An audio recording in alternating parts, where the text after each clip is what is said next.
গতকালকে lion cinema হলে একটু সিক হয়ে গিয়েছিলাম। দর্শক, শাকিব খানের দরদ মুভি দেখে হঠাৎ আজ লাইভে এসে শাকিব খানকে প্রশংসায় ভাসিয়ে যা বলল এক সময়ের ঢালিউড কুইন অপু বিশ্বাস। দর্শক, বিস্তারিত জানুন পুরো প্রতিবেদনে। দর্শক, অপু বিশ্বাস লাইভে এসে বলেন, অবিশ্বাস্য শাকিবের অভিনয় দেখে আমার মাথা ঘুরেছে।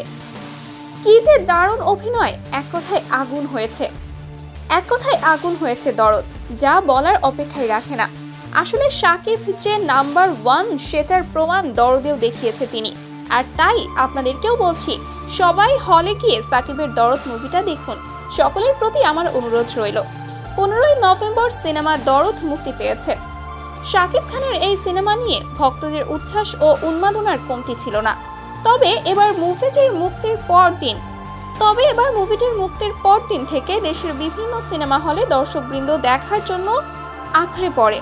আর এই মুভিটা দেখার পর শাকিব ভক্তদের উন্মাদনার ঝড় ওঠে। এছাড়াও দর্শক, দরদ এখন বিভিন্ন কয়েকটি দেশেও ঝড় তুলছে।